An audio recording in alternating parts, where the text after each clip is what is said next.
god. Now that Simon is taken care of, I probably don't have to worry about the more experienced Belmonts going after me. Considering I'm sure that there's not many left. At least any left stupid enough to challenge me. Then again, Trevor was quite the capable fighter. Hi, Trevor. I'll remember our duel. It's unfortunate that he's dead though. Then again, this forest is awfully quiet. Lord. It feels eerie, and coming from a vampire, that's saying a lot. I'm having the sneaking suspicion that I'm being watched. That is because you are. Goodness! Now who the hell has the bright idea of sneaking up a paw?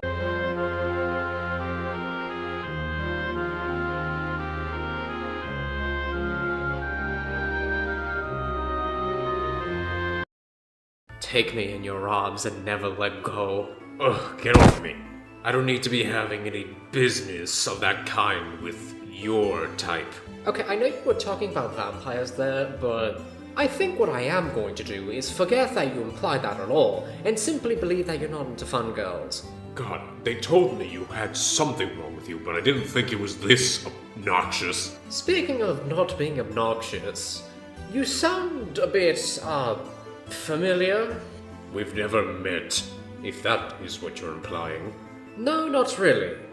It more so is like the person who does all the voices in the skits particularly gave you a Shadow the Hedgehog voice because they were bored and decided to give you something different in comparison to everything else, and the fact that they wanted to do a Shadow the Hedgehog voice.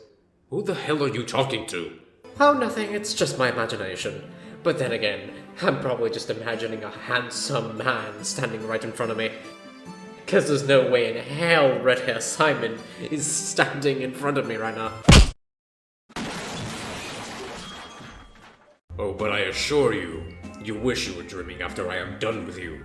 Oh, Simon, that's not the threat you think it is. Goodness, is everything a game to you? Only when God chooses to send me his most attractive angels. Okay, no, I am not entertaining this any further. I am fighting you, you're going to die, and I'm going to send you back to hell. Oh, I guess he means business. I guess it wouldn't hurt to turn on the fighting mix. Greetings, my Cherryful Chariots. And I know it's been quite the time. And for those who have read my blog posts, then you'd understand where I have been for the last month or two. God, I hate having to deal with demons. Anyway, today's subject matter is none other than the illustrious and esteemed warrior of the Belmont clan, known as Simon Belmont. Or rather, is it? Picture the year 1993. You are Konami about to release Akumaju Dracula on the Sharp X68000. And suffice to say, it is a well-endowed remake of the first Castlevania game.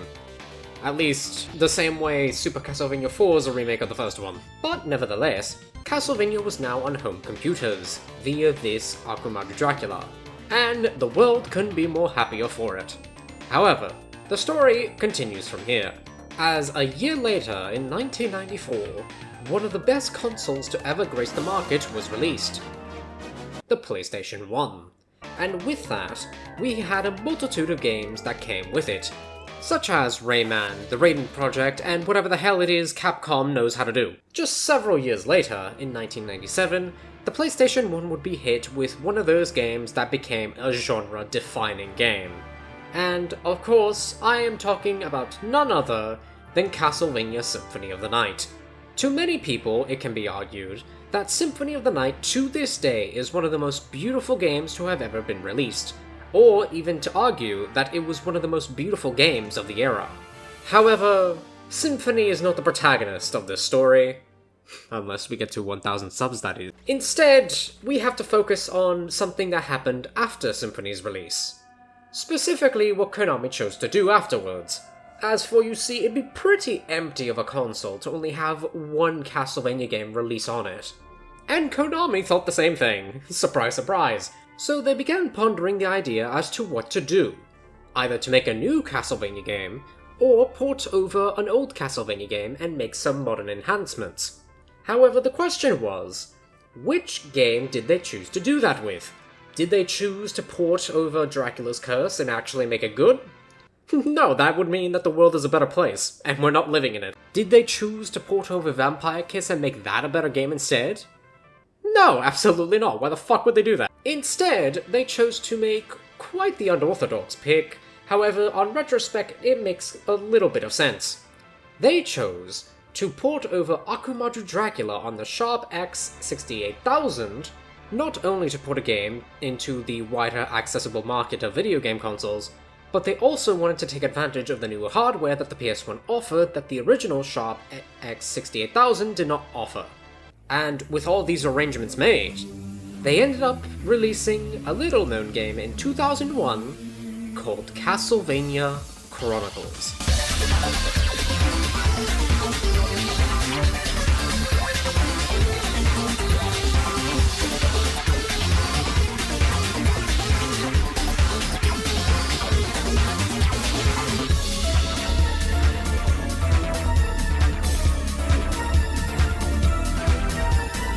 Now, I'm not going to sugarcoat it, because when do I ever? Castlevania Chronicles is, hands down, my favourite Classicvania game that has ever been released by Konami. And you're probably sitting there wondering to yourself, how the hell could you say that when games such as Super Castlevania 4, Castlevania Bloodlines, Castlevania The Adventure Rebirth, and Haunted Castle Revisited all exist within this timeline?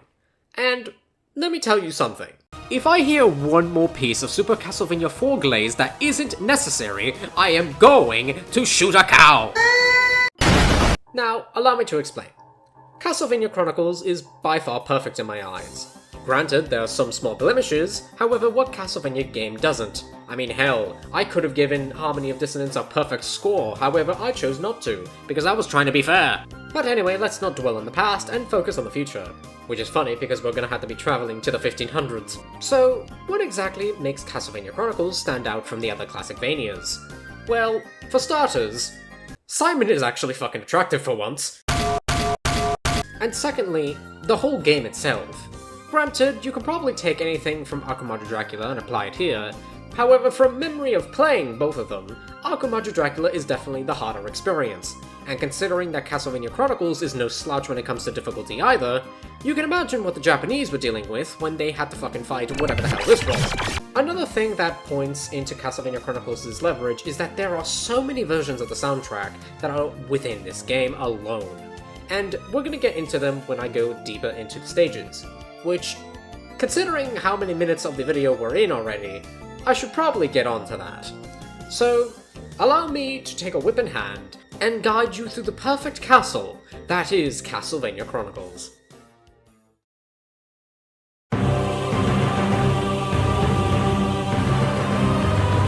Before we can properly begin with stage 1, let's go over the game's opening, aka the Black Mass. So in the arranged version, in comparison to the original Akumaju Dracula release, it has been replaced by a 3D cutscene of the same exact events.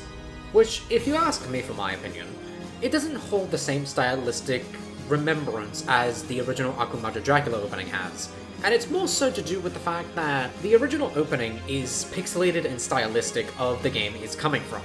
So it has less of a chance to look dated in comparison to the Chronicles version of the opening. Still though, something that the Chronicles version does have is that, although the models aren't great, it kind of hides it with the weird CRT video filter that it's trying to go for.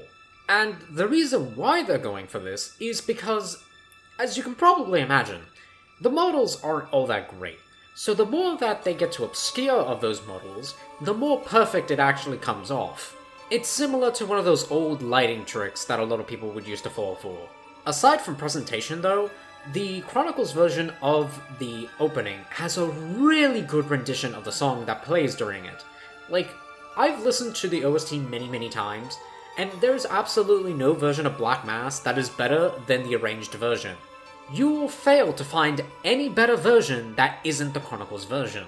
Anyway, we head on over to the menu, and we go to arranged mode. And as you can clearly see, I'm heading into time attack, because it's frankly easier to just go through the time attack and pick the stages that I want, and just start off with a blank slate on each of the stages, so then that way I can't be accused of carrying all my items from the previous stage to the next one. Even though all Castlevania games do that, I'm simply only doing this so I can get a better objective opinion about the stages themselves and the game as a whole. But with that all being said, let's finally talk about Stage 1. Stage 1 starts with Simon Belmont outside of the castle, making his way to the drawbridge to get into the entrance. And let me just say this, I love how you feel as Simon Belmont in this game. It honestly feels like you're just strutting in there with full-on confidence, taking on the very world itself. It's honestly amazing what emotions can be invoked just by looking at the sprite work. But that's not the only thing amazing here. The soundtrack for the first stage is honestly the best I've ever heard. Now, granted, you may argue that games like Castlevania Bloodlines, and maybe even Rondo of Blood, have a better stage opening than Castlevania Chronicles, but I have never heard a Vampire Killer rendition this sick and groovy in my entire life, and I adore it. If any of you have ever heard the Final Fantasy VIII Victory fanfare, you would know that just that song makes you want to groove along with it. Vampire Killer from Castlevania Chronicles Arranged Mode has the same effect. I never wanted to dance while killing monsters in my life, but hey, here we are. But with all that being said though, Stage 1 is exactly as you'd expect. It's a great opening for the game, and it allows you to experiment and playtest with all the different moves that Simon is able to do. Now, Simon cannot move the whip freely as he can in Castlevania 4, and he can't use the whip in the same way as that John Morris can use it in Castlevania Bloodlines. But something that Simon can do in this game is that he's able to attack diagonally. And by that, I mean he's able to strike ahead of him while striking downward during a jump, as seen in this clip. Now, you wouldn't think it's anything special until you actually do it yourself. It honestly feels so gratifying to do. It shouldn't be as entertaining to whip creatures diagonally in that way, but it just does, it feels right. But aside from that, the Stage 1 has the same level layout as many of the other Stage 1s throughout the series, so it's not really anything too special. So the only really good thing going for it is its presence and the song that is playing in the stage. It's frankly a tutorial stage for the game, so it's frankly not going to throw all this bullshit out at you all at once, as many classic Vania games tend to do. However, the only minor bullshit thing is that there are some areas where you'll find the Black Panthers and you frankly just can't see them due to how well they blend in with their background until they're on the move. So either you have to have a really good reaction time to stop them before they even come close to you, or you're just gonna have to take the hit for it. However, speaking of the enemies, let's talk about this stage's boss, that being Giant Bat. And like any other incarnation of Giant Bat, it's exactly what you'd expect. However, I will give it this, it took me a little bit of time to figure out how his attack patterns worked. So, you see, he has a specific movement pattern depending on what you hit him with. If you hit him with a regular whip, he'll dissipate into a flock of bats and then rearrange himself nearby your location at a Monica speed. However, if you hit him with a sub-item such as the axe, which is ideal in this fight, he will dissipate like usual, however, he will frantically fly over to your location and then re-emerge. So you have to play a careful game of where you're standing if you want to use the sub-items against the bat. So allow me to explain the play. If you use the whip, you're essentially restricting your area of attack, but you're having a safer time attacking him as compared to the axe, where although you have a wide range to attack him from, you'll also run the risk of bat potentially hitting you. In essence, there's a risk and reward system, and I feel like it's handled pretty well.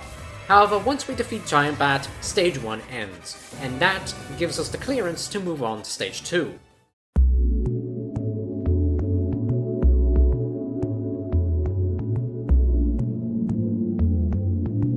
We arrive in the depths of Stage 2, and there's a bit to discuss in this level.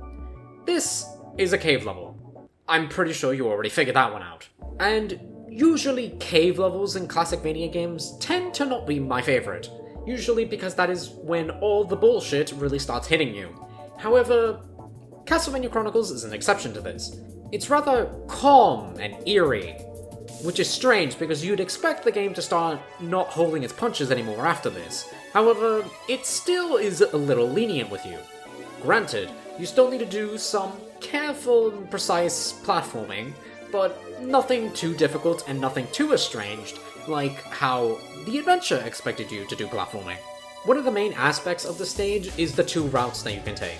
You can either take the above route or the under route. And in this playthrough, I went the under route. Usually I go the above route because it's easier for me to do, but in this playthrough I kind of fucked up my jump, so we're just gonna have to go through the under route. If you do go the above route though, you will get a sneak peek at the boss of this area. But since I didn't, I guess we're just gonna have to figure that out together, aren't we? Later on in the level though, there's a little area where you can talk to a guy with a frickin' flute, and if you hit whatever he's circling correctly, you will get whatever it is you ended up hitting. For me though, I ended up getting a money bag. Yay. Money whose sole purpose is to increase my score. Even though scores don't really matter in... whatever. This is also the part of the game where the game introduces moving platforms. And trust me when I say this, you're going to have to figure out how to master this shit, because later on in the game, it's going to, throw some nonsense, if I can say that. However, once we move on from Mr. Pied Piper, and onto the area with the raft, we end up going up and having to dodge all these rocks in order to ensure that we do not lose our health. However, the problem with that is that the raft loses more of its mass the more up it goes and the more it takes hits, meaning that you have less and less room to work with the higher you go on the raft. However, luckily though, it gives you another raft later on. But that is because once you get onto the second raft, the boss decides to show up. Hi, how are you? So the boss for stage 2 is the Skeletal Dragon, and as much as he is a core boss to fight, it is such a shame that he is one of the easiest bosses in the game. And that's really saying something, considering that in stage 1 we had Vampire Bat, and in stage 3 we're gonna soon see his boss fight is not that much harder than this. So if anything, most of the points for this boss end up going to Spectacle. However, if you're looking at it objectively, he's an alright boss. The idea of balancing yourself on the raft that constantly keeps swaying because the dragon's tail keeps hitting it is an interesting idea. It's just that I don't feel like the idea was fully executed, and it could have been a lot cooler. Would be nice to actually see the Skeletal Dragon again. Aside from maybe Portrait of Ruin, because I don't think those two dragons are the same. But yeah, Stage 2's boss is one of those bosses that I would like to see more effort put into it next time. Speaking of Stage 2 though, there was one thing that I forgot to mention when talking about the stage specifically, and that was the music. The music for the stage is called Thrashard in the Cave, and it's one of those more hauntingly calm songs that this game has to offer, and it's kind of a shame that this is the only one we get in the game. But for what it is, it's a really good song. Not as good as something like Vampire Killer per se, but it stands out as being one of the more unique songs to be presented in the game.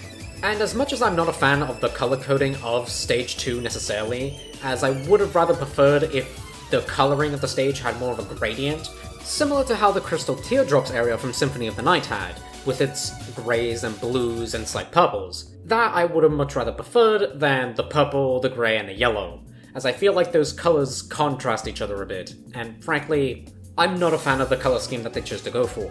However, that being said though, I feel like the music in this area fits it so well.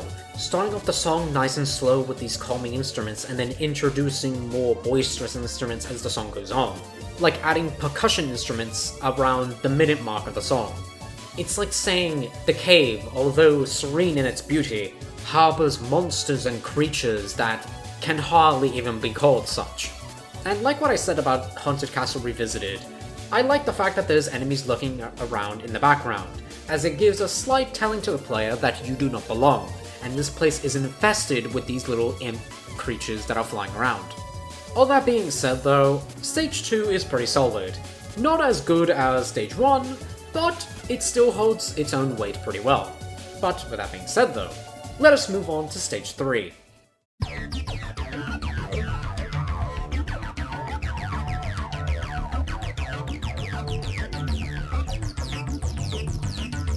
Stage 3 is now afoot, and this is the part of the game where it starts to not hold your hand anymore.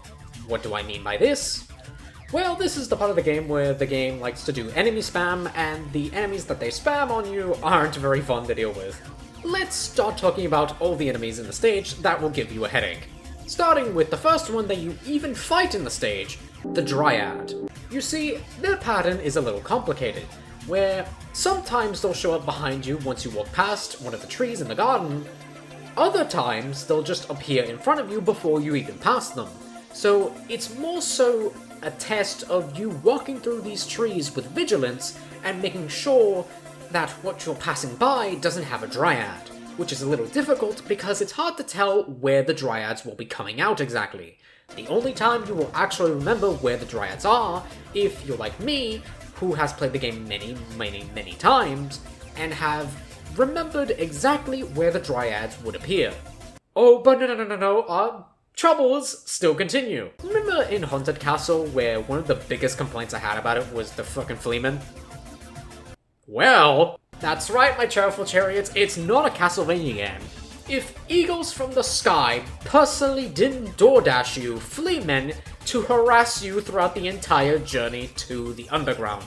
Now, granted, it's not like in Haunted Castle where the Fleamen are absolutely abysmally annoying to deal with, but like I said, they are Fleamen, and their sole goal in life is to annoy you. So there's that. Oh, and how can I forget Simon Belmont's biggest weakness, taking a shower.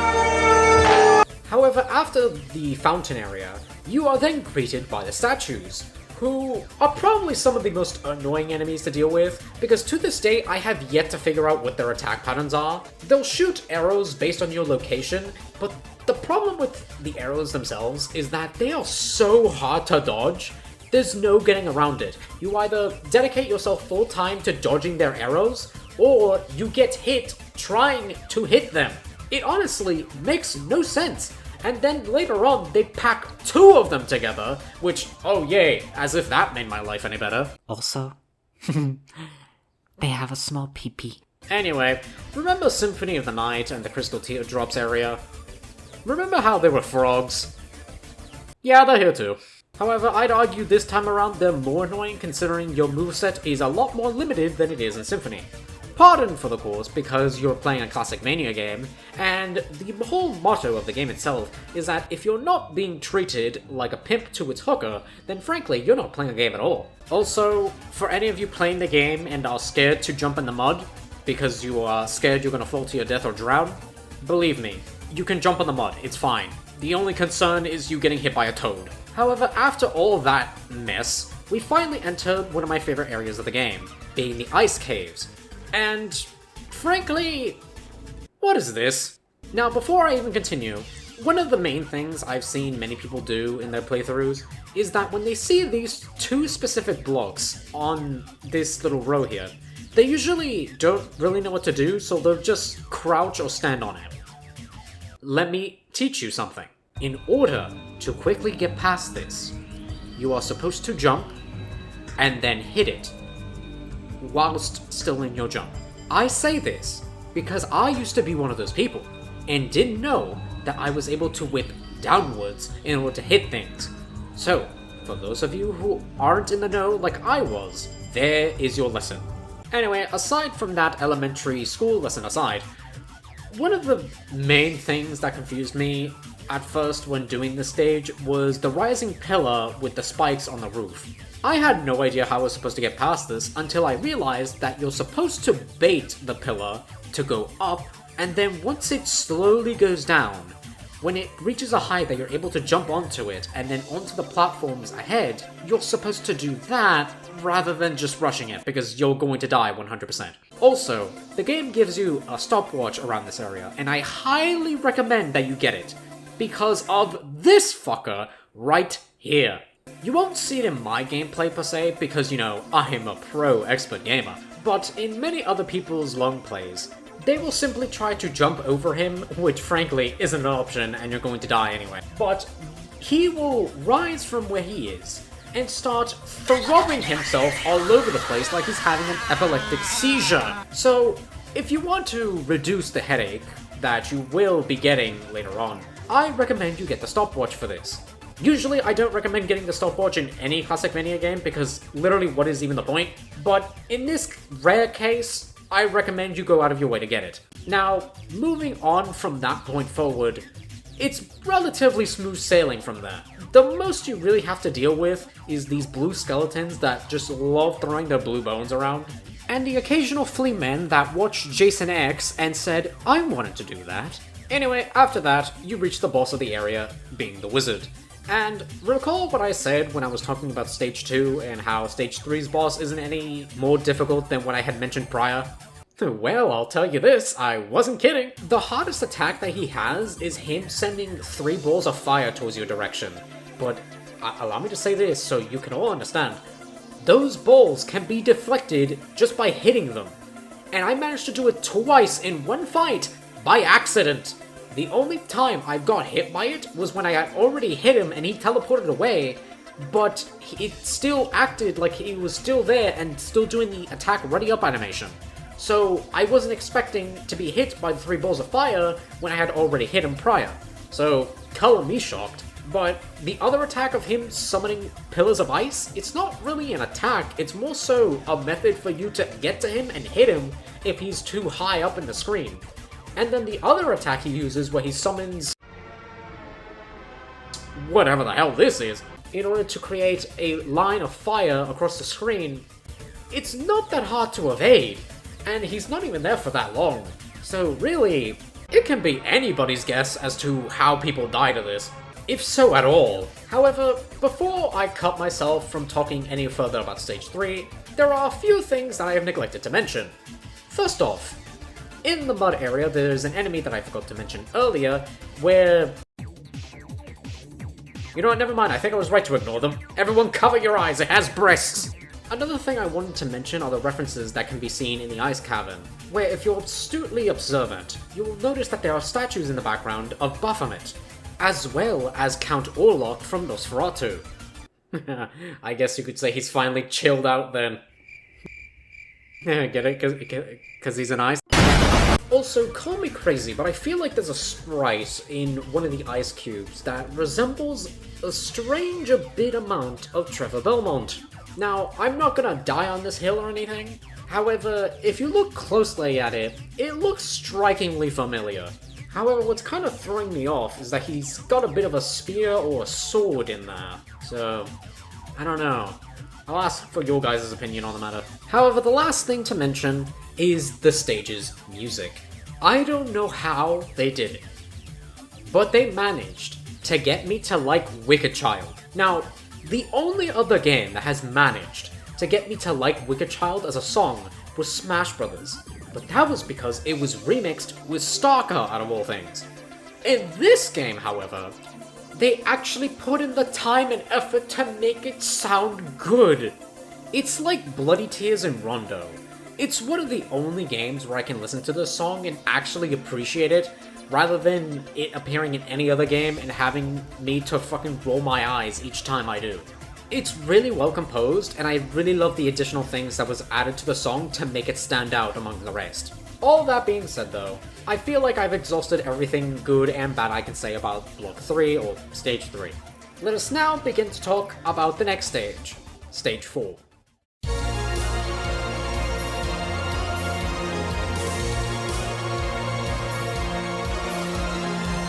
Why must this song infest itself in every fucking game? I can't tell you enough how many Castlevania games I've played, and the second I heard Bloody Tears, I wanted to disconnect my controller and throw it in the trash. I've already discussed in my Haunted Castle review that I despise Bloody Tears, and there's hardly any game that makes it justifiable for my ears. Minus the one Castlevania game that I don't like, which is Rondo! Die! So I ask, Konami, why do you keep putting the song in everything? Vampire Killer, I get it. Beginning, I get it. Why Bloody Tears? It's like either they don't want to compose a new song, or somebody has a hard boner for Bloody Tears! Okay, sorry, calm down. Oh, okay. That being said though, Stage 4 in Castlevania Chronicles holds a little bit of a unique spot within my subconscious. For you see, it's one of those stages that has an overall good presentation up until about the later portion of the stage. For you see, the stage is what I like to call vertically based, where a large portion of the stage requires you to go up rather than it requires you to go left or right. One of the major set pieces of this stage is the giant statue that is bleeding from its eye sockets that takes place in the second room you inhabit, where it spawns crimson skeletons like bananas, and the goal of this room is that you have to progress through the room as fast as possible. If you don't, you'll be swarmed the same way that movie theater workers get swarmed by the audience when watching a Minecraft movie. And due to the fact that this stage primarily prides itself on being vertical, would you like to know the predominant enemy of the stage? Oh, that's right.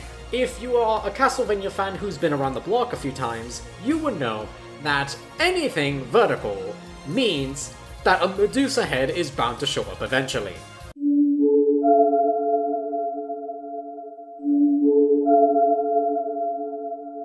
And guess what? The main enemy of the stage is a Medusa head. And like in every incarnation, they are annoying as shit. They are not beating any sort of allegation that they are one of the most annoying enemies ever designed in fiction. Another thing that the stage kinda has going for it is the little trap section that you have to encounter after passing through the bloody statue room, where it expects some very weird perfect timing out of you. Like, the falling spike traps I don't really have an issue with because those are easily avoidable with good timing. It's these weird spinning spikes on these pillars that I don't get. Like, you can never tell exactly where they are because the perspective is a bit off and it looks really weird. So you think you would have jumped over it or like you're ducking under it at the exact moment, but no, you just get hit anyway. And it's super weird. Like, I think if they spent more time making it a little more obvious as to where these spikes are and how to avoid them, it wouldn't be a problem. But since that isn't the reality we live in, we are forced to get impaled by spikes that we otherwise would have thought that we dodged. And if you guessed that they have led to many or two of my deaths, you'd be correct. One of the few and final things I have to say about this stage is the latter portion of the stage, where it once again returns back to verticality, meaning that the Medusa heads are back. However, on top of that, we get introduced to a glass-stained monster that, if it is hit enough times, it will turn into a giant blob of stained glass and start shooting its shards at you in the most weirdest pattern known to man. And to my knowledge, you can't hit them to like cause them to disappear. So you either have to be the god of dodging like Neo himself, or you just have to take the hit and just continue forward with the damage that you had just sustained.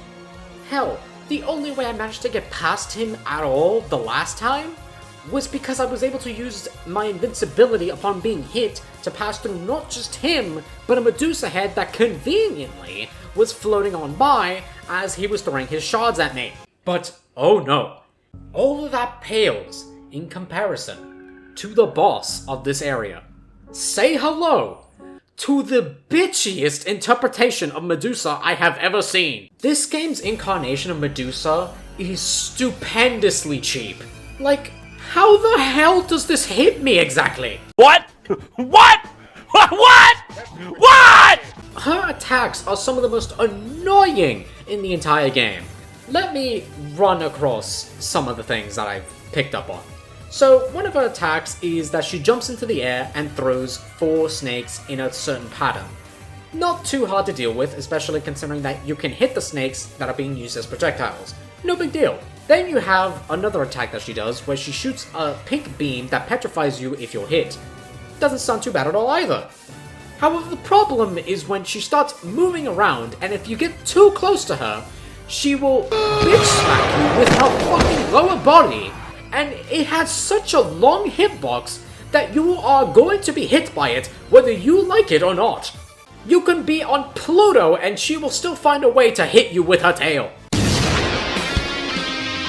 This fight made me break a rule where I said I wouldn't use any save states through my entire playthrough of the game. And even then, if I hadn't, a video that was 16 or so minutes long would have possibly been 30 if I had not chosen to break my rule on save stating. And let me tell you this, it's not cheating to save state in a Castlevania game. Because if the game expects perfection out of me, then I too expect perfection out of it.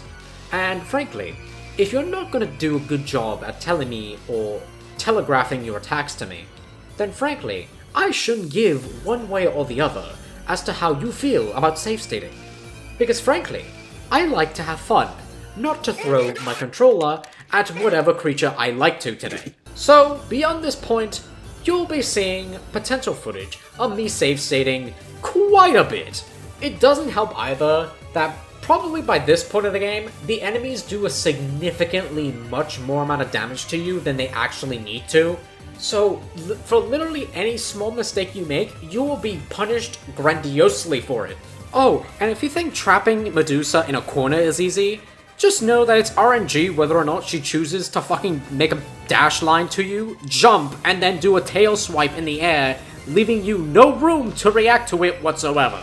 It's honestly a miracle that I even beat her at all, but I'm going to try and relay to you what I did so that any players attempting to fight Medusa can defeat this See You Next Tuesday. So, what I did was that after hitting her twice with my whip, or hitting her with my holy water, I would immediately start heading backwards so that I could trigger Medusa to do a specific ranged attack, so then once I get close enough again, I can do the same thing and hit her twice before she can even do any of her close ranged attacks. That way it resets her attack pattern, and then she's back to doing a long ranged attack whilst I'm in Timbuk fucking 2. Rinse and repeat this strategy, and she may potentially go down without a hitch. That is, of course, if, she doesn't want to be a See You Next Tuesday. You did not have to do that. You knew you did not have to do that. How could you have done that? Can you live with yourself? What you've gone and done. Look what you've gone and done here. For God's sake, you're a bunch of fucking degenerates. But, with all that being said, Stage 4 was a rollercoaster of emotions, and frankly, I wanted the stage to be good, but there were so many things hindering it from being so, such as bloody tears being in the stupid game, the Medusa heads constantly showing up out of nowhere and giving you no chance to breathe whatsoever, and the boss of the area being an absolute, again, See You Next Tuesday, that I frankly found myself angered when I finally defeated Medusa. With all that being said though, we shall move on to Stage 5.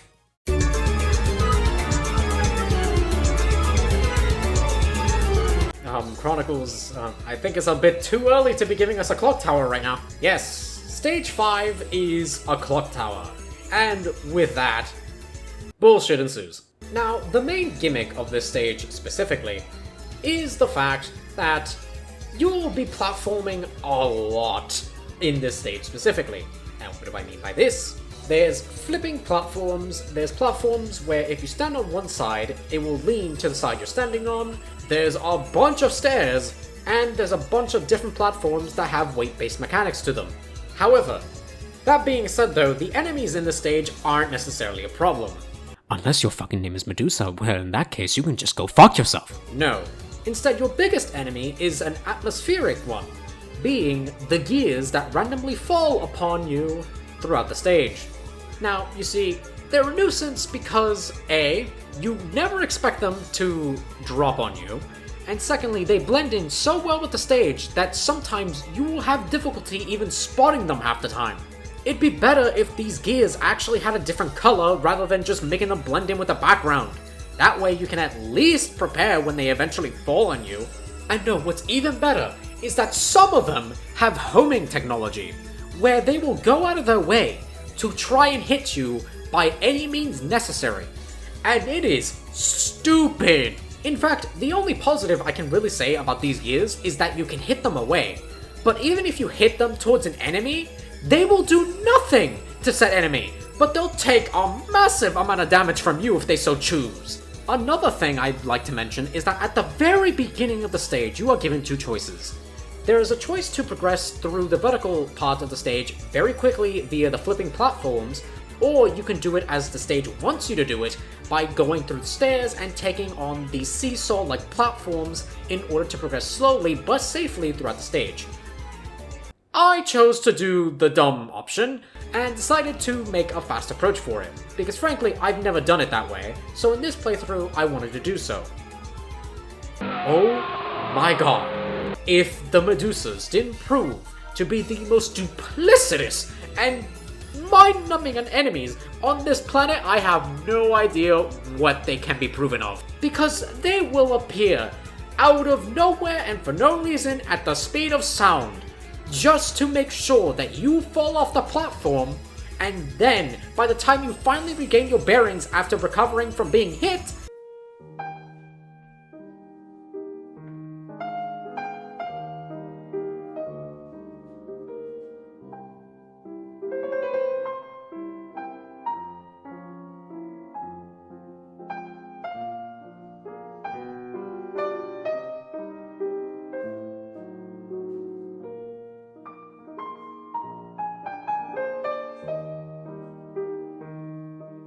I swear, you would think after doing this for so long, as much as I have, you would think you would understand the timing of these things, but no, it's just up to a random nut in the generator, it seems. But I don't know what I was expecting from a clock tower stage out of all things, especially concerning I should know the rule that any clock tower stage in any Castlevania game is bound to be full of shit. Even the Metroidvanias follow this rule. But oh no, the bullshit continues onto the bosses themselves. Because you see, in this stage, rather than Death being the boss for this fight, it is instead a woman. Haha, but I jest, you see. Instead, it is not a woman. It is instead a werewolf. Because you see, that makes my life any so much better. I don't know what kind of cocaine this fucking woman snorted before turning into a werewolf, but whatever it fucking was, it allows her to tap into the speed force and go faster than a Mandragora speedrunning their life. And look, I get it. You use the clock tower behind you as projectiles. I get it. But for what reason do you have to throw them at the speed of an F-15 fighter jet at point blank range? No, and it gets better, because once she runs out of rocks, she starts throwing Roman numerals. Again, point blank. However, it's not until you either get her down to a certain health pool, or she just runs out of everything, where she just grabs one of the handles of the clock tower and starts using it like it's a fucking giant sword. Oh, silly, silly woman. They didn't teach you that in woman's school. But after defeating her though, a blanket randomly shows up from the sky and chooses to softly and delicately lands on her body. Because God forbid we care about human decency when we are fully okay with showing statues with their male peepees out.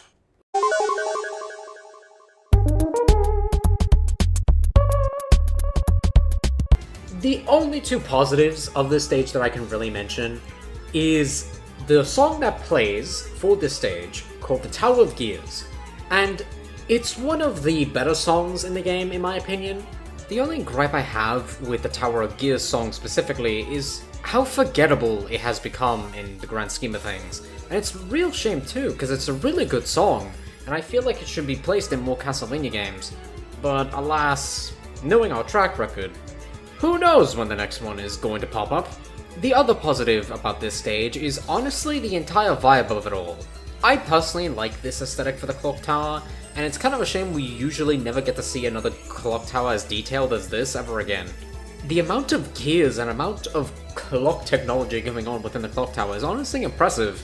I just kind of wish that more clock towers in the Castlevania series took this approach, trying to argue with the amount of mechanical gears working their way throughout the entirety of the clock tower, rather than just a few clogs and gears here and there.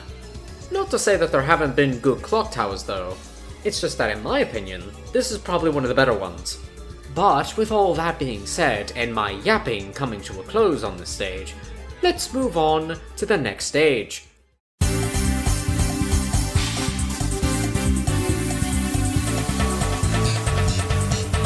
careful where you step, everyone. We are about to witness the birth of one of the most beautiful things since the creation of this franchise. Everyone, say hello to the first introduction of Moonfight. That's right, everyone. The iconic song that was shamelessly used in Dracula X Chronicles was first born in this very game. Technically Akumaju Dracula Chronicle, but you get what I mean. So anyway, this is stage 6, and suffice to say, it's one of the strangest stages in the game. And by that, it's the only stage that I have any memory of where there are 2 songs in the stage rather than just one. As already introduced, the first song is Moonfight, which takes place during the beginning section of the stage. However, after going through the Moonfight portion of the stage, we then get to the Tower of Dolls section of the stage, which so happens to share the same name as the song it's named after. However, before I lose my train of thought, let me return back to the Moonfight stage. Now, all things considered, despite the length of this part of the stage, it's actually pretty decent, and it's kind of a shame that it's short, considering that the song it has is probably one of the best in the soundtrack. But the enemies here aren't too obnoxious, they're just skeletons with swords, and if you want to account them, then it certainly does take the difficulties of this stage from about a 3 to an 8. Oh, but that's not mentioning the fact that the bridge that you stand on during the sections where they show up also does the same thing that it did in Haunted Castle and in Castlevania Bloodlines. Which, yay, as if I needed another segment of a bridge collapsing right in front of me. Now, to be fair, in the original Haunted Castle, it was one of the worst things known to mankind. So when Chronicles does it, it's not so bad. But the fact that you chose to put Medusas, who are just as annoying as the bats in the original Haunted Castle, yeah, it doesn't help your case. However, Moonfight is playing in the background, so 10 points for Gryffindor. However, with everything in the Moonfight segment of the stage really all said and done, we can move on to the Tower of Dolls segment.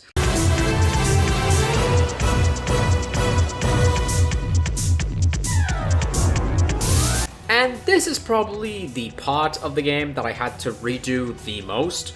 However, positives. So this area of the game is probably the most stylistically different from the entire package, as it's one of the more eye-candy areas, if that makes any sense, where it doesn't stylistically fit with any of the other areas in the castle due to its unique color combo and the enemies that lie within it, considering you can't really imagine any other area where these enemies would be in, as well as the fact that the song for the area really does complement it very well.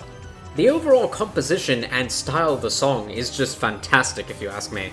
However, like all good things, they come to an end, because as soon as you figure out what lies in this area of the castle, you will soon realize that it's a lot harder than you'd expect. Because the main theme of this stage is whether or not God wants to let you into heaven. No. What do I mean by this? Well, on some runs you will have an easier time, because some enemies will just give you the leeway that sometimes I didn't get. However, in other runs, like in mine today, I was given the 5-star treatment of having a whole fucking doll and balloon shoved up my. Sometimes these dolls are masochists and prefer to be whipped, other times they'd rather do the whipping on you instead.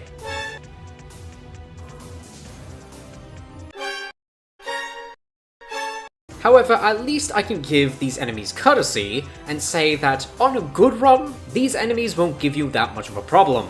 However, on a bad and atrocious run, they will be as annoying as the Medusa heads that were outside of this area and the Fleamen that were in stage 3.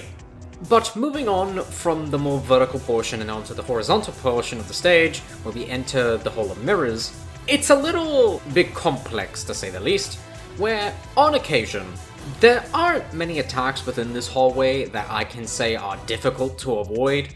However, it falls under the same problem as the Black Panthers do in Stage 1, where sometimes you'll be hit by them just because you don't really acknowledge that they exist.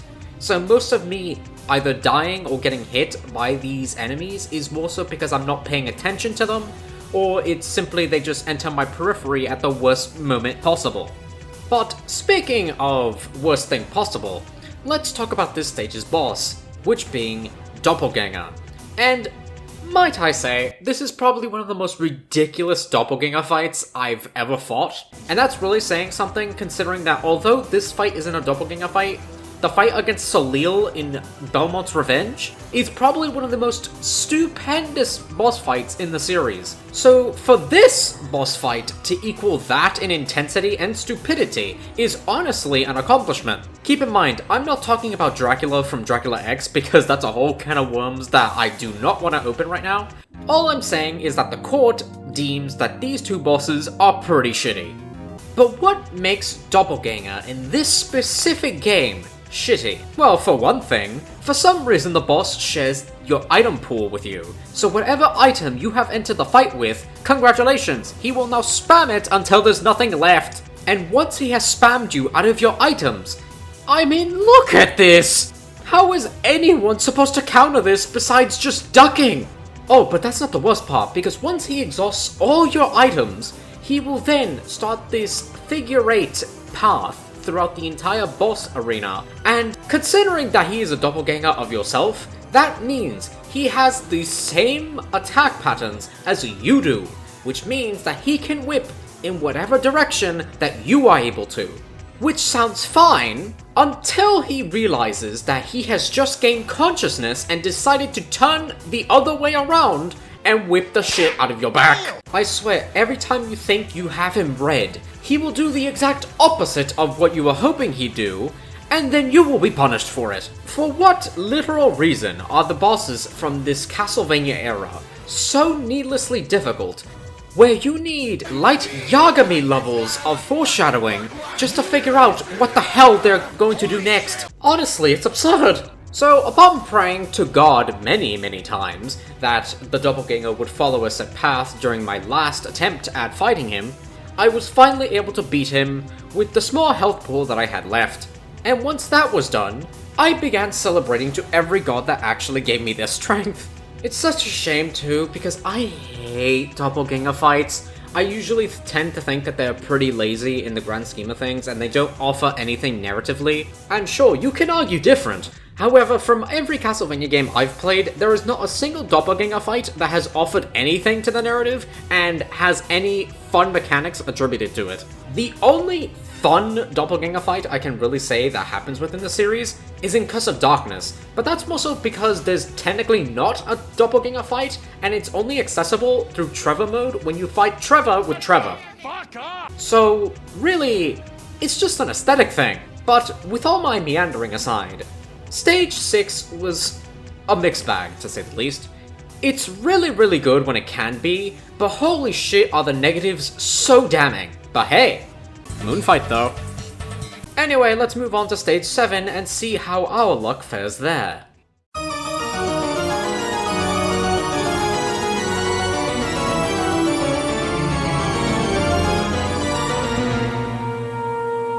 I would like to dedicate this time to tell my lovely Cherryful Chariots that Castlevania Chronicles, and specifically this stage in particular, is the only, and has been the only, Castlevania stage that has ever killed me because I ran out of time. You heard it here, folks. Stage 7 does such a good job at meandering with your time that it is probably one of the only stages you will ever find in the entire Castlevania series that will kill you because you decided to play the stage as intended. And it's hilarious because it's the only stage in the game that requires this much amount of you being careful, because the enemies in this stage not only do an absurd amount of damage, there are also a myriad of obstacles throughout the entire stage, and you have to slowly and delicately dedicate your time to ensuring that you do not get hit by them. And what does the game do to you for doing so? Kills you because you ran out of time. I can't make this shit up if I tried. In fact, I'm just gonna skip to the end of this clip and show you how many seconds I was away from losing that entire run.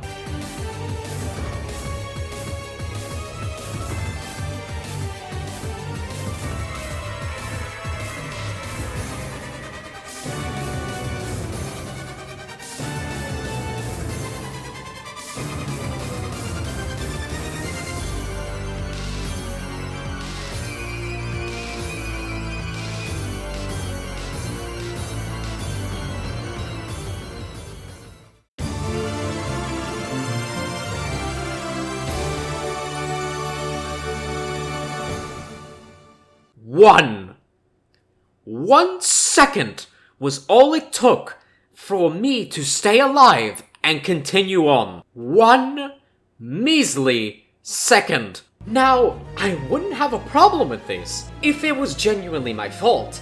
But you see, here's the kicker. It's not. It's not my fault that the stage throws not just red skeletons at you, but it also throws giant axes, it throws a fucking Frankenstein's monster that you have to do a very specific maneuver in order to get past, and on top of that, it goes out of its way to make you as slow as a tortoise as possible. And I'm sorry that I have to beat you over the head with this, but you are punished for going at the rate that the game wants you to go in. It is absurd. But you know, I've been talking for 2 minutes straight about just the time. What about the stage itself? Well, for starters, the stage is a dungeon stage, which I wouldn't expect to have a dungeon stage this late into the game. But you know what, whatever. We got a clock tower in like stage 5, so whatever. The song for the stage, Etude for the Killer, is probably one of the more well-composed songs throughout the entire game. However, after the intro, it kind of sort of falls flat, and loses itself among the many songs in Castlevania that kind of sound like it. What I'm trying to say is that Etude for the Killer, apart from the opening, is pretty forgettable. This stage is also the introduction of the exploding skeleton, which is the only time you're ever going to see it, where it randomly pops up from the abyss and does a loud sound indicating that you have to kill it as soon as possible before it explodes. Luckily, these enemies aren't too hard to handle. At least they're better to handle than the freaking red skeletons that are walking about.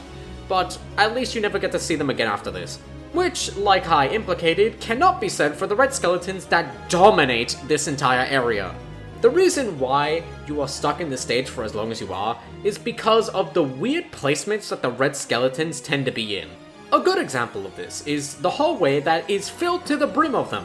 So you have to lure red skeletons individually away from the pack, then hit them so that they can fall over and into a pile of bones, and then rinse and repeat until you can finally get to the stair section without getting hit by red skeletons. It is monotonous, it is tedious, and I shouldn't have to do it, but here we are. And it's even funnier because right after that, there is the fucking Frankenstein's monster creature that is just roaming about. And if you think you can take him on in a fight, good luck to you. But after the monotonous amount of times that I've tried to do so and have failed and lost my life doing so, I have just dedicated my time to finding a route to completely avoid him entirely. And the way by doing that is by walking these sets of stairs and simply just waiting for him to show up.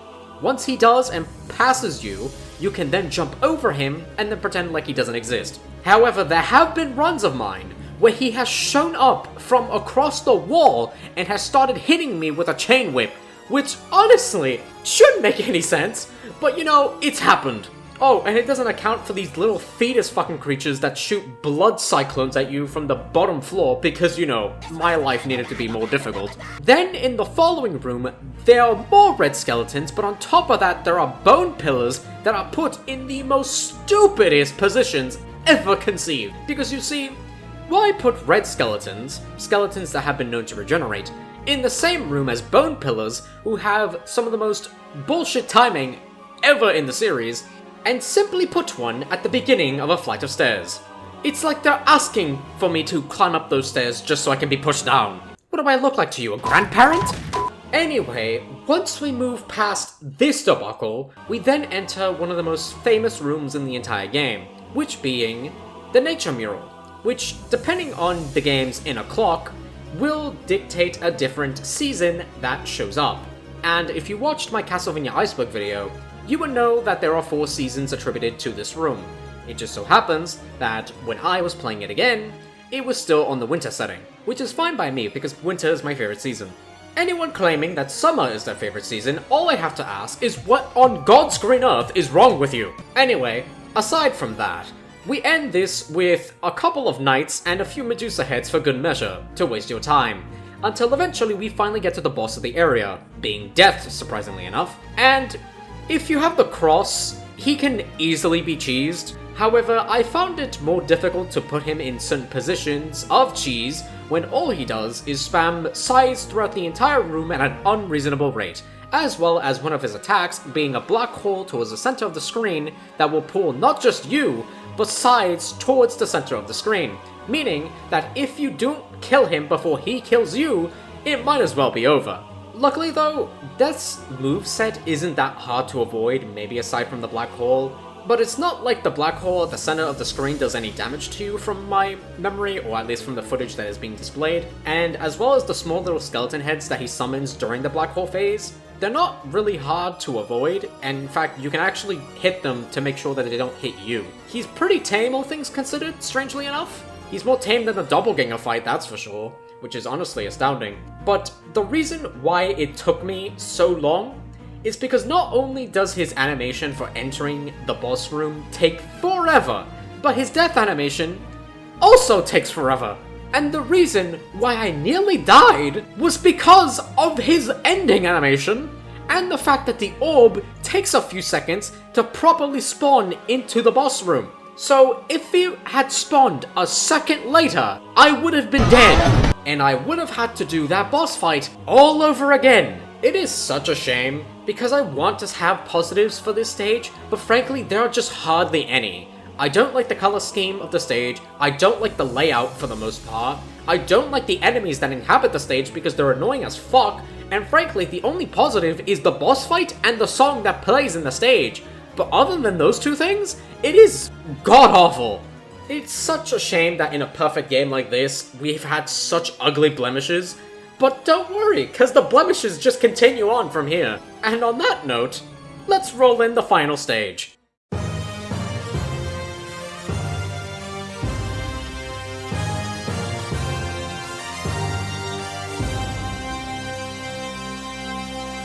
This stage almost took me 30 minutes, and all because of the final boss. You would think that the stage itself leading up to the final boss would be the reason why it took as long as I did, but no, it wasn't. Because frankly, Stage 8 has some of the more annoying enemies, to say the least, on par with Stage 7. However, surprisingly, when it comes to difficulty, I did not stay that long. And it's not like time was an issue, considering this isn't a stage where running out of time was the issue. Surprisingly, considering all the frickin' armors that are in this area, as well as the fire area with falling chandeliers and ember souls that just, you can't even see them due to the frickin' flame particles going on in the area, as well as the really weird maids that inhabit one of the final rooms before you get to the Master's Keep. It is an odd stage, to say the least, but it's not inherently as awful as some of the prior stages, such as 7. In fact, do remind me, what was the song that played during the stage again? Oh, son of a bitch! That's right! Another annoyingly overrated song from a game that features Simon Belmont! Look, you can have your opinions on Simon's theme and Dick Wright's Super Castlevania 4 till the sun doesn't fucking shine anymore, but I will say it how I believe it to be. Simon's theme from Super Castlevania 4 is one of the most overrated songs, in my professional opinion, in the entire series, similar to songs like Bloody Tears, Dracula's Castle, and Bloodlines Bequeathed from Rondo of Blood. It has gotten to a point where I have heard it so many times, and I've heard it rearranged so many times. It's like, at what point have you had enough of it? In fact, thank goodness that Haunted Castle Revisited didn't choose to reuse Simon's theme, because they obviously really could have, similar to how Adventure Rebirth decided to recycle songs that weren't even in the original Castlevania The Adventure. But you know what? Points to Haunted Castle Revisited for being faithful, at least in the soundtrack department. Okay, but now by this point, you probably want me to move on, because I probably angered a substantial amount of you. So, we're gonna move on to what took me 14 minutes to finally defeat. Dracula himself. Now, it isn't so much the first phase that is the problem. It kind of is, but really it isn't. It's more so the second phase of the fight. And my question to the original devs of Chronicles is this. How in the fuck am I supposed to avoid any of this? Like, just recently, I have figured out a way to avoid the fire attack that this fucking gargoyle does during one of his attacks. But aside from that, I don't know how else to evade any other attack that he has, because it is so quick that I can't react to this. Like, you'd think every time he jump, you're supposed to walk to the other side to avoid getting jumped on the other side. But no, he just falls down as soon as you try to travel under him. It makes no sense.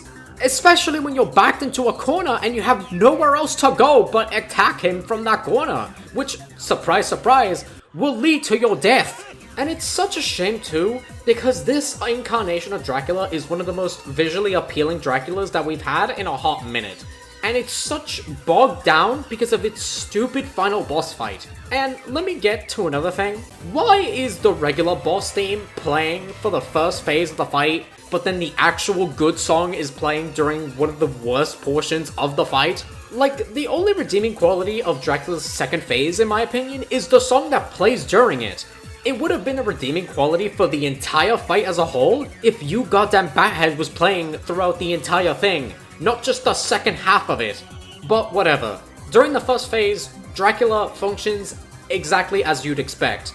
The only difference is that he basically locks onto you with the fireballs, so depending on where you are specifically in the arena, he will send fireballs in tandem to where you are.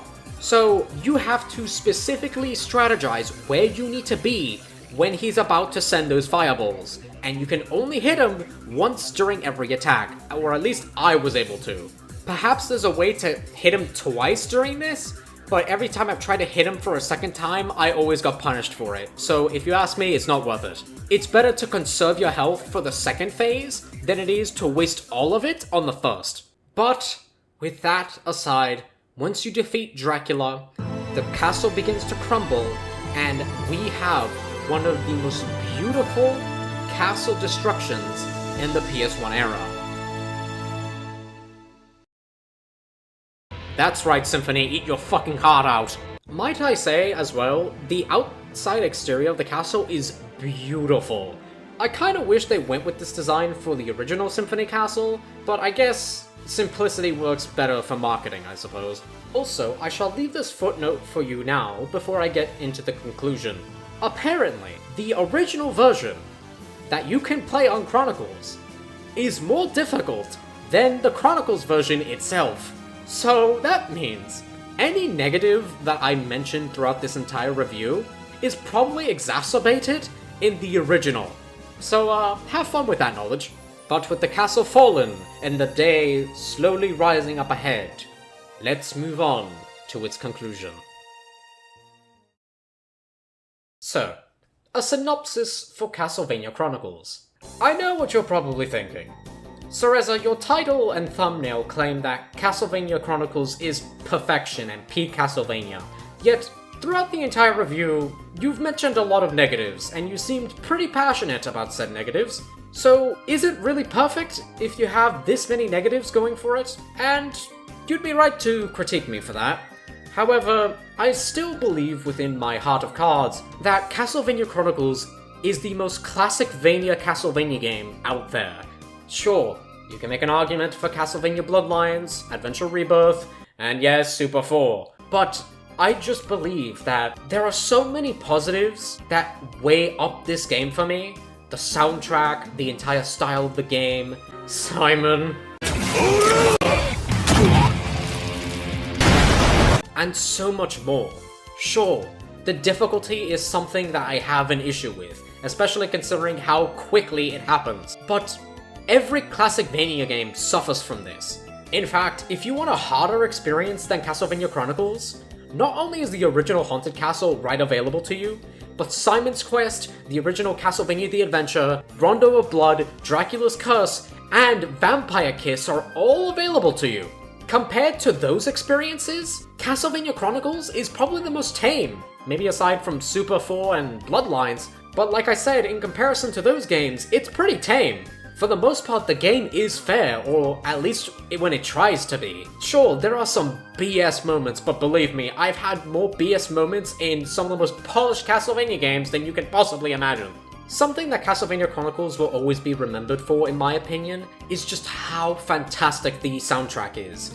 Sure, the original Akumajo Dracula Chronicle soundtrack was really good on its own, but The fact that the composer was able to excel the greatness that was in the original soundtrack into new heights is something that amazes me. Like, how do you take the original version of Vampire Killer from Akumachu Dracula Chronicle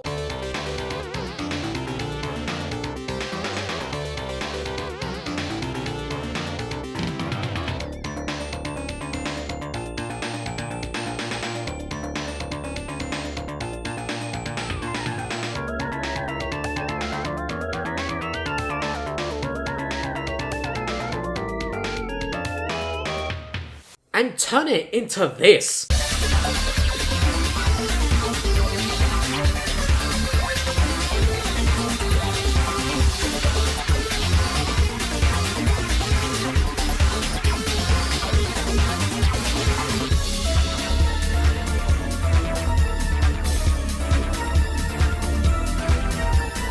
Or even songs like Wicked Child. How do you start from this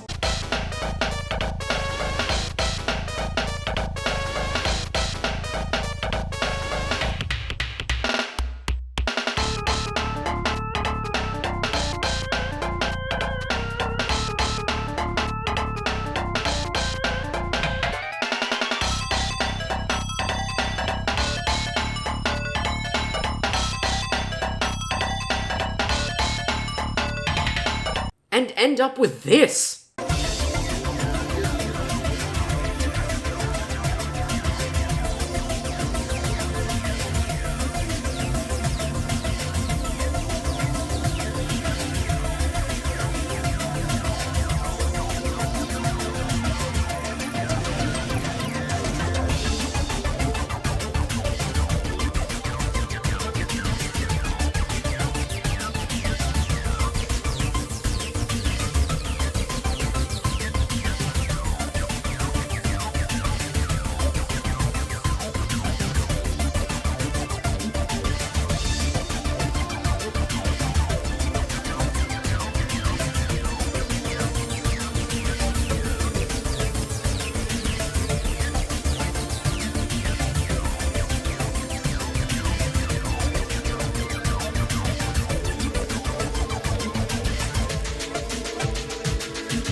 It's honestly stellar work, and I am so glad that they chose to arrange the soundtrack for this version.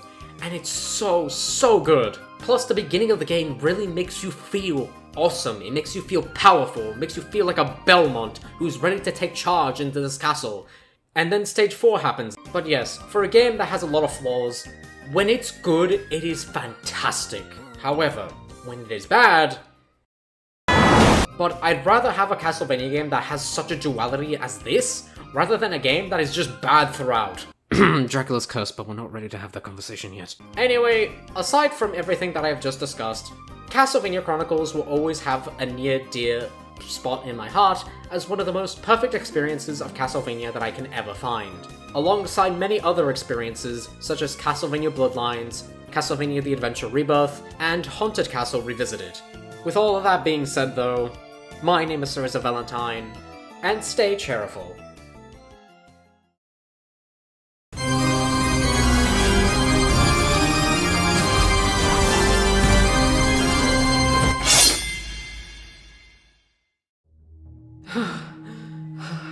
My, you're making me put on a lot more effort than I'd like. I can hardly say the same thing. You're actually pretty easy now that I think about it. I can go a little softer if you wish. First off, gross. Secondly, I'm married. Oh please, Simon. You have to understand the Cherry rules. Number 1, marriage is not going to stop me from seeking out my beloveds.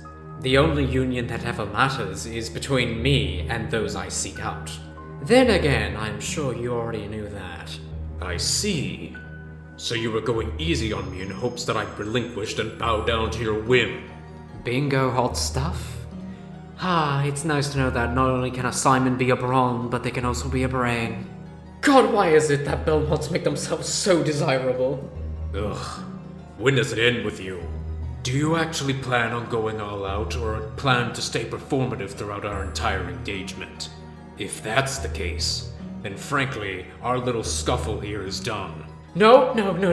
Okay, you win. You backed me into a corner, Simon, I'll admit that. if you want me to go all out, then frankly, I will go all out. Yes, finally a challenge! Get ready, vampire, for you are about to meet the might of a Belmont.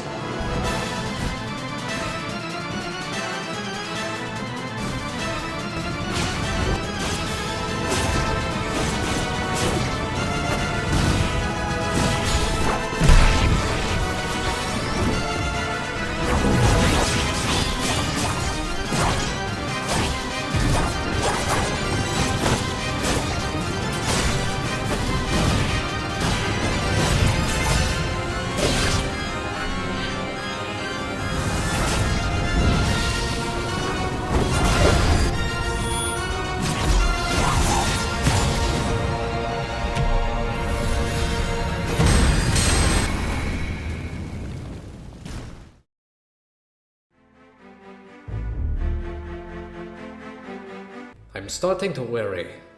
We haven't heard back from either Trevor or Simon in some time. Do you think we should go investigate? Absolutely not. It is under your best interest to ensure that you stay here hidden. For as long as Cereza doesn't know where you are, you will be fine. Alucard's right, Gramps. We gotta have faith in these Belmonts. After all, they are Belmonts. I know I shouldn't have these worries on top of my head, but frankly, Cereza is just a scary entity. I know we face scarier, but goodness, her lust is like looking into a black hole of nothing of lust and desire that even rivals every negative human emotion even possible. I can't help but worry about our kin. They are facing certain death all for me. If I can't help but feel guilty over that, then I frankly am not human. Juiced. I understand your worries. Believe me, I do. However, if Cereza finds you, then their deaths will be in vain. We have to ensure that Cereza does not lay a singular molecule finger on you. As long as we can accomplish that, you are fine, we are fine, and they are potentially fine as well. Besides, if reinforcements is what you're asking for, then frankly, I brought some. Julius, thank goodness. I surely thought you were a goner considering you're the one who wrote the note. So I thought Cereza might go after you first. Thank goodness my assumption ended up being wrong though. Oh, and before I forget, what of Leon? He's fine, don't worry about it.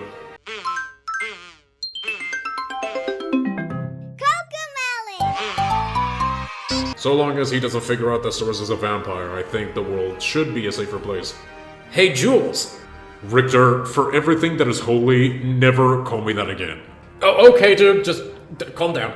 So, if you don't mind me asking, because it's a bit of a contradiction, why would we have to worry about Leon figuring out if Cereza's a vampire? I mean, isn't he the first of us to hunt vampires? There's one thing about Leon that I think all of us have forgotten since this whole fiasco started. And what would that be, Julius? Leon hates vampires. And I mean hates.